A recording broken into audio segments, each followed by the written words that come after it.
Assalamualaikum warahmatullahi wabarakatuh. Halo kawan-kawan semuanya. Kali ini saya akan membahas atau sharing terkait pengobatan atau tata laksana terapi akne vulgaris atau yang biasa kita sebut yaitu jerawat. Jerawat. Oke, seperti itu.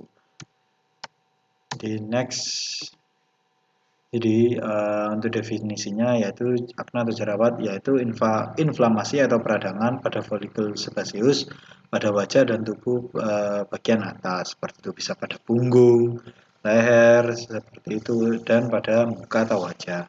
Nah, umumnya jerawat dapat sembuh dengan sendirinya, jadi tidak perlu khawatir.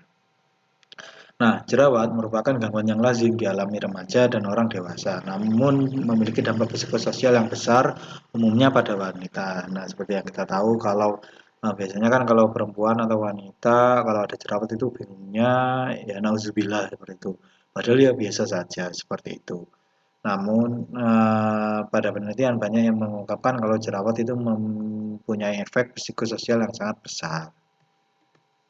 Nah, jerawat biasanya itu pada teman-teman yang nggak apa ya, tidak sering cuci muka atau tidak rutin cuci muka, nah itu bisa menimbulkan penumpukan kotoran seperti itu, sehingga itu yang bisa sehingga bisa ada bakteri atau muncul bakteri seperti itu, sehingga itu bisa menjadi salah satu penyebab jerawat seperti itu.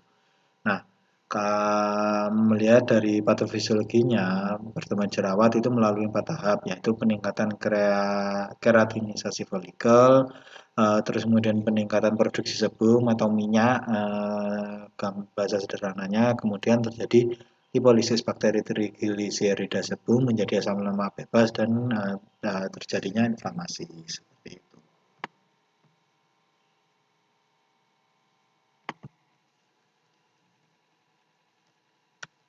Nah, kemudian jadi dilihat dari patofisiologinya, jadi pengumpulan sebum pada folikel memfasilitasi proliferasi bakteri anaerobik propionibacterium magnes yang menghasilkan respon sel T yang mengakibatkan inflamasi. Nah, P. acne menghasilkan nifase yang hidrolisis trigliserida sebum menjadi asam lemak bebas, sehingga meningkatkan keratinisasi dan menyebabkan pembentukan mikrokomedo. Nah, dilihat pada gambar, jadi ketika normal folikel itu tidak masalah. Nah, apabila terjadi abnormalisasi atau keratinisasi, maka terbentuk mikrokomedo. Nah, ini jadi pengumpulan sebum atau banyaknya minyak pada kulit itu memfasilitasi proliferasi bakteri atau pertumbuhan bakteri P. acne ini sehingga menghasilkan mikrokomedo. Nah, komedo tertutup whitehead adalah lesi jerawat yang pertama terlihat. Ini terhalang untuk drainase dan memiliki kecenderungan untuk pecah seperti itu.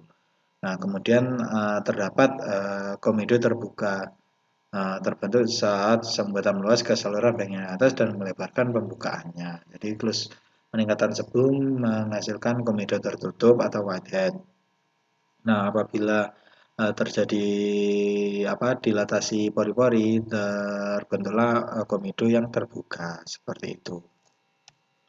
Kemudian jerawat yang ditandai dengan komedo terbuka dan tertutup disebut jerawat non-inflamasi. Kemudian pembentukan nanah terjadi karena rekrutmen neutrofil ke dalam folikel selama proses inflamasi dan pelepasan gen-gen yang dihasilkan P. acne.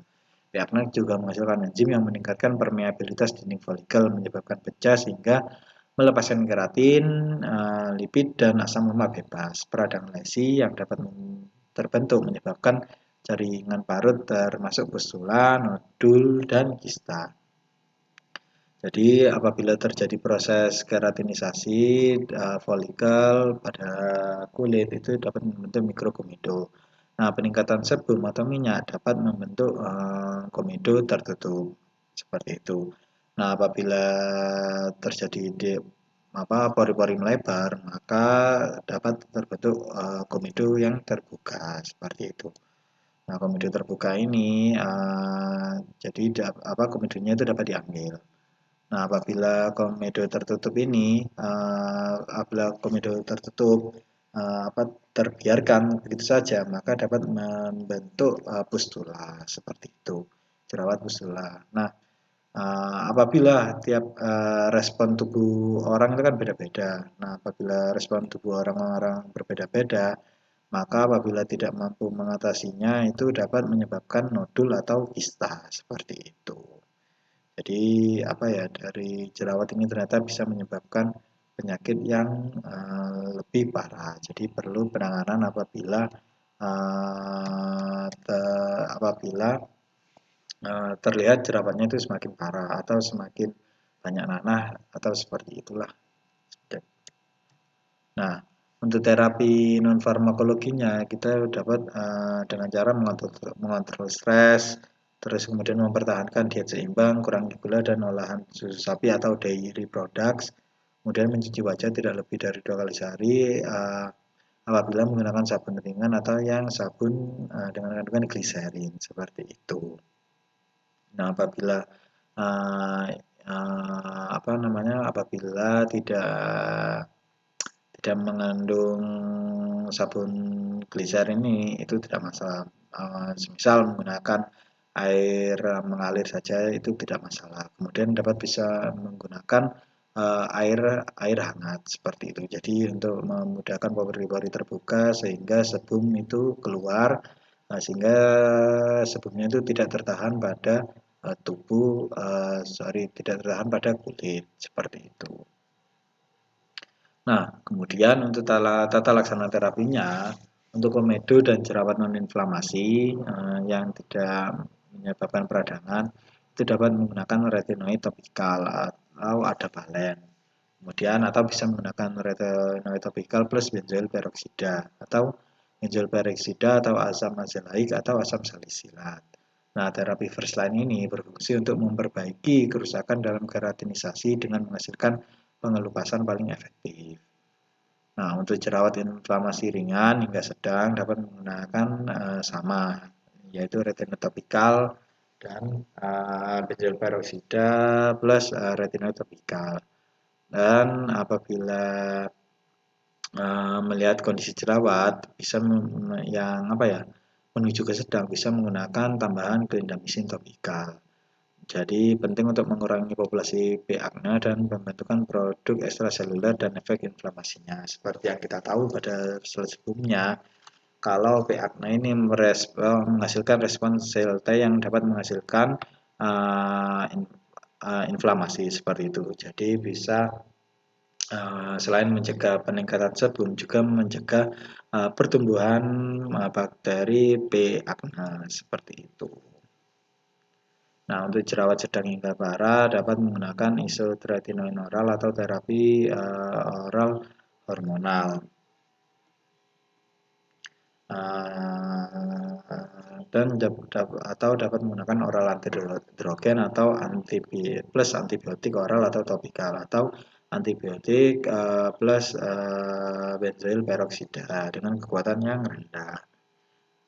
Terus kemudian untuk jerawat yang nah untuk jerawat sedang hingga parah seperti yang saya sebutkan barusan dapat menggunakan ini.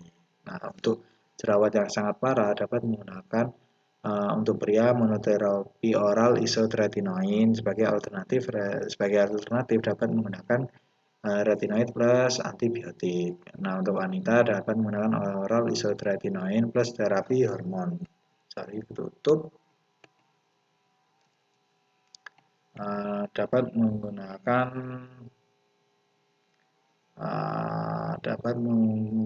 terapi hormon antiandrogenik. Nah, sebagai alternatif dapat menggunakan retinoid plus antibiotik oral dan atau terapi hormonal oral antiandrogenik.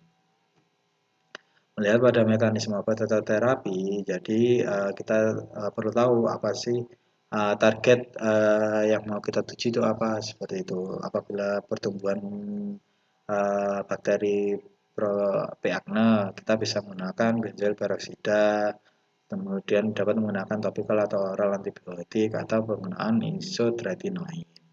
Apabila kita ingin mencegah tahapan keratinisasi untuk yang mencegah awal, jadi kalau jerawatnya masih terlihat masih ringan, kita dapat menggunakan asam salisilat, benzoil peroksida atau topikal retinoid atau isotretinoin.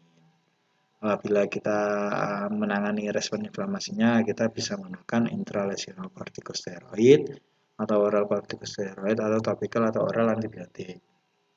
Nah, apabila kita ingin mengatasi abnormal sebelumnya atau peningkatan minyak pada kulit, kita bisa menggunakan anti-androgen, isotretinoin, topikal atau oral antibiotik, atau kortikosteroid atau estrogen, seperti itu. Jadi sederhananya seperti itu.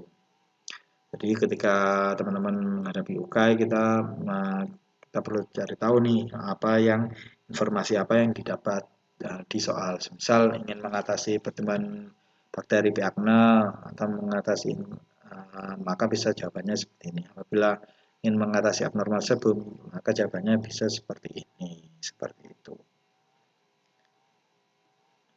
Oke, sekian dulu pembahasan kali ini. Semoga bermanfaat. Apabila ada yang mau ditanyakan atau didiskusikan, tulis saja di kolom komentar. Terima kasih. Wassalamualaikum warahmatullahi wabarakatuh.